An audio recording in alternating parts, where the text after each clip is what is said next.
Assalamualaikum warahmatullahi wabarakatuh. Alhamdulillahi rabbil alamin, wal aqibatu lil muttaqin. Asyhadu an la ilaha illallah wahdahu la syarikalah, wa asyhadu anna Muhammadan abduhu wa rasuluh sallallahu alaihi wasallam la nabiyya ba'dah. Pertama, kembalilah kita bersyukur kepada nikmat Allah Subhanahu wa taala, karena Allah selalu memberikan, selalu menurunkan rezekinya untuk kita. Malahan Allah akan menjamin rezeki kita. Wa ma min dabbatin fil ardi illa 'ala Allahi rizquha. Apapun yang melata di permukaan bumi ini, rezekinya sudah dijamin oleh Allah Subhanahu wa taala.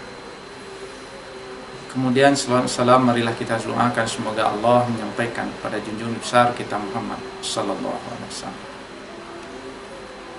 Kaum muslimin dan muslimat yang dirahmati oleh Allah, ketika kita umat Islam dalam praktek lembaga keuangan telah memilih lembaga keuangan perbankan syariah, maka salah satu yang menjadi keyakinan bagi kita adalah kenapa kita memilih lembaga keuangan perbankan syariah.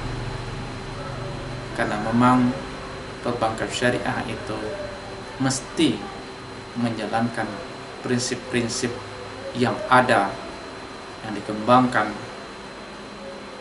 yang diwujudkan, yang dirumuskan dari dalil-dalil Al-Quran dan Sunnah sesuai dengan ajaran Islam. Kaum muslimin dan muslimat, para pemirsa yang dirahmati oleh Allah, tentu ketika kita menjadi pengguna, menjadi nasabah perbankan syariah, lalu siapa yang bisa menjamin bahwa lembaga keuangan perbankan syariah itu melaksanakan dan mengikuti dan patuh terhadap aturan-aturan syariah?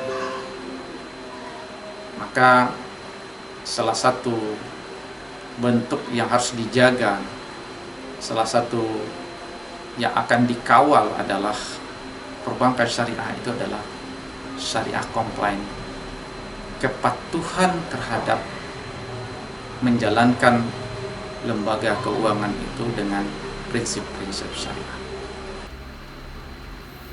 Maka oleh sebab itu, di dalam regulasinya, setiap lembaga-lembaga keuangan yang telah menggunakan kata-kata syariah, perbankan syariah, asuransi syariah, ya, pasar modal syariah, maka mesti ada dewan yang mengawas terhadap syariah komplain atau kepatuhan terhadap menjalankan syariah.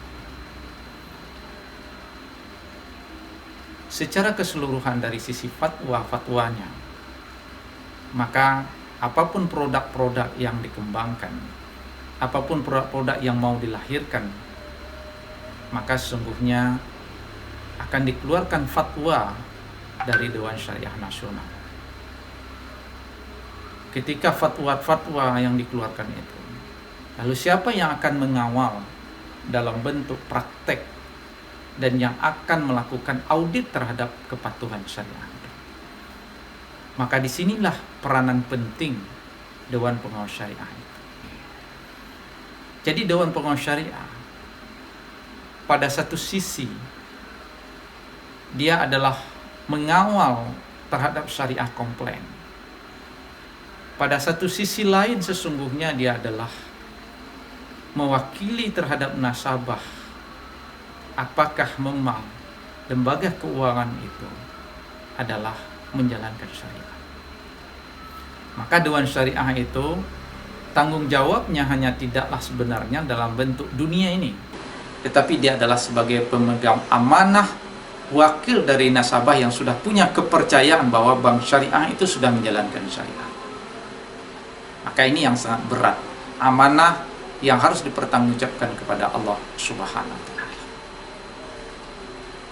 Kaum muslimin dan muslimat yang dirahmati oleh Allah, Maka dalam mekanisme pekerjaannya, supaya lembaga keuangan itu dan kita tidak menjadikan ini mungkin hanya sekedar merek, ini hanya sekedar untuk menjual, ini hanyalah sekedar lagi tren dan lain sebagainya.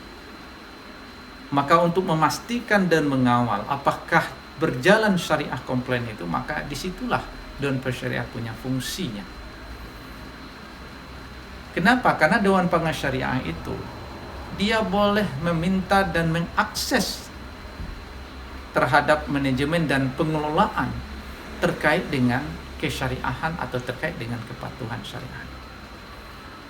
Sehingga setidaknya secara administratif, secara hukum, ada dua fungsi Dewan Pengawas Syariah. Pertama adalah memberikan opini terhadap produk-produk yang akan dilahirkan oleh lembaga keuangan itu. Misalnya, dia akan mengeluarkan produk syariah dalam bentuk pembiayaan, mudharabah, pembiayaan, murabahah, dan lain sebagainya. Maka ini harus diminta dulu. Apakah ini sudah sesuai dengan prinsip-prinsip syariah? Maka disitulah Dewan Pengawas Syariah akan mengatakan ini sudah sesuai dengan syariah. Kita bisa contohkan pengalaman kita ketika menjadi Dewan Pengawas Syariah di Bank Negara.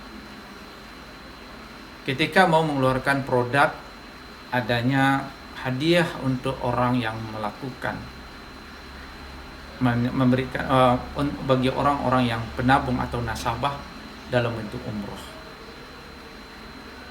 Maka pertanyaan dasarnya ketika itu adalah, ini kan undian atau tidak?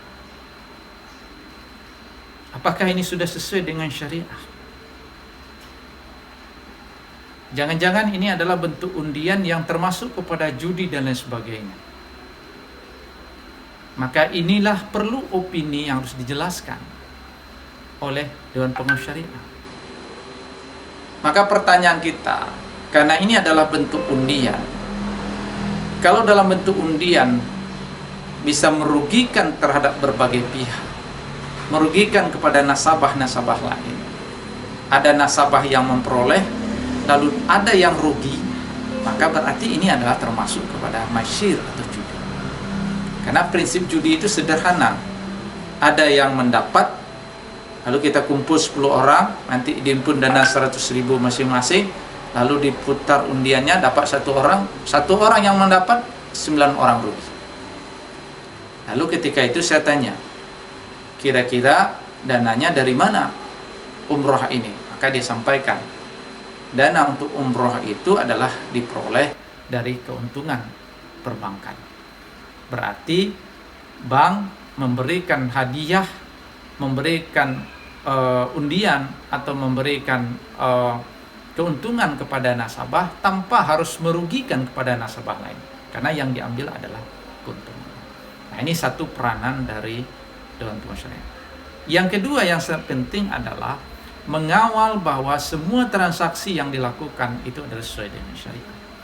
Sehingga bagaimana caranya? Ada dua cara yang dijalankan oleh Dewan Pengawas Syariah. Pertama adalah melakukan dialog langsung terhadap pihak pengelola. Misalnya ketika memang ada penambahan dana dari bank induk atau adanya terjadi transaksi uang penambahan kekurangan terhadap pembiayaan dan lain sebagainya, dan harus melakukan permintaan terhadap bank induk, maka pertanyaan dasarnya adalah bagaimana cara pengembalian dananya. Nah, berarti ini perlu kita kawal, kita tanya, kita telusuri secara baik.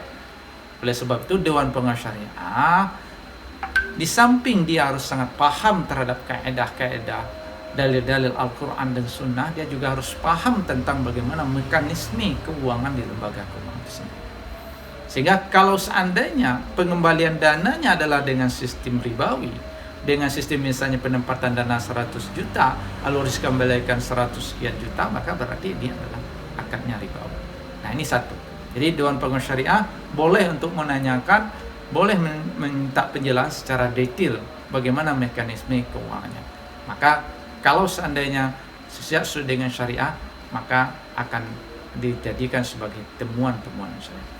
Yang kedua adalah dengan melakukan uji petik. Kita uji terhadap berbagai dokumen. Kita lihat dokumen-dokumen yang ada. Sehingga nanti Dewan Pengawas Syariah akan menyampaikan mana sesungguhnya, mana yang menjadi praktek-praktek yang dilakukan oleh perbankan syariah itu sudah sesuai atau belum sesuai dengan syariah.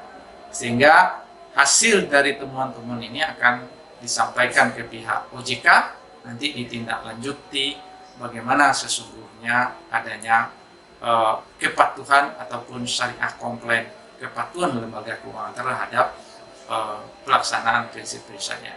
Jadi kaum muslimin dan muslimat yang dirahmati oleh Allah, untuk mengawal kesyariahannya itu, maka kita memberikan amanah sebagai nasabah kepada Dewan Pengawas Syariah, sehingga praktek yang dilakukan oleh lembaga keuangan yang sudah menggunakan bisnis syariah itu sesuai dengan prinsip syariah.